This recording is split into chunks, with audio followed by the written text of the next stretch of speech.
Hey guys, if you're new here, I'm Isabella. Welcome to my channel.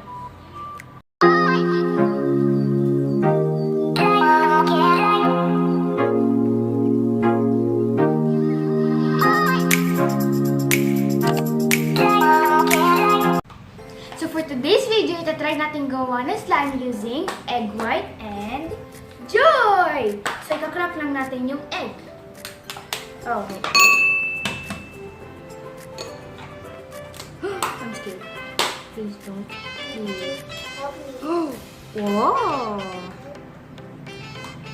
Oh wait, am I supposed to do this? Am I doing it?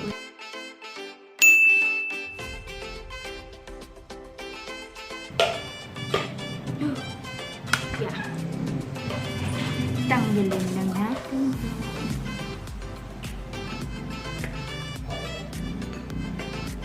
Yan. Tapos i-mix. Tapos maglagay na tayo ng joy.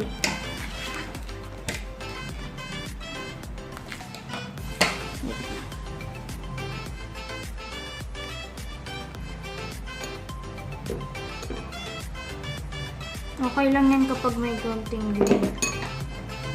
Tapos sikat na natin yung joy. Kahit anong kulay ng joy pwede. Kung gusto nyo blue, okay. Oh my gosh.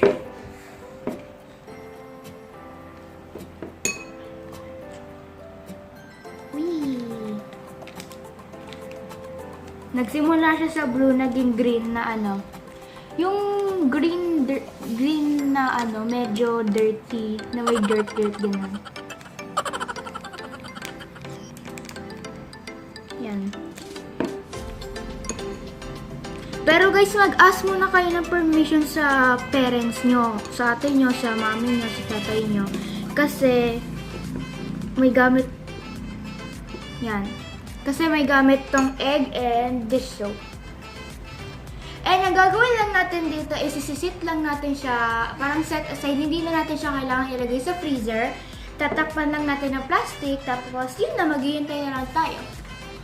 For 1 to 2 hours. Bye-bye! So, after 24 hours, ito na yung kinalabasan niya.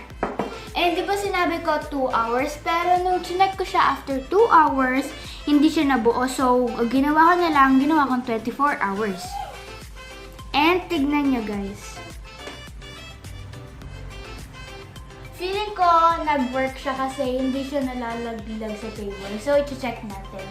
And yung itsura niya may air bubbles siya. So, let's see. Ooh.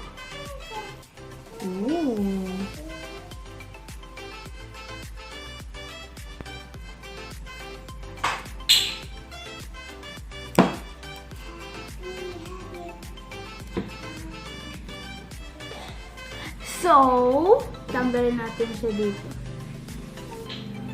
Oh! Oh! Itong nangyari sa kanya.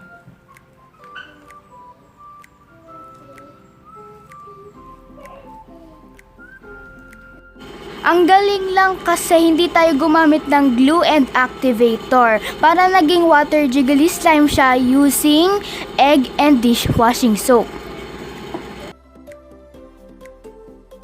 Ang sarap niyang hawakan, ang sarap niyang paglaruan.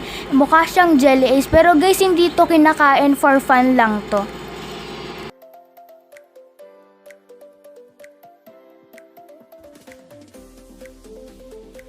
Naging slime siya pero hindi siya stretchy. Oh, para siyang nung water slime. Tapos ganyan siya. Yan. And guys, itry nyo din siya. Kasi sobrang easy lang niya. Overall guys, nag-work siya. Nag-work ang egg and dish soap slime. See you on the next video. Bye!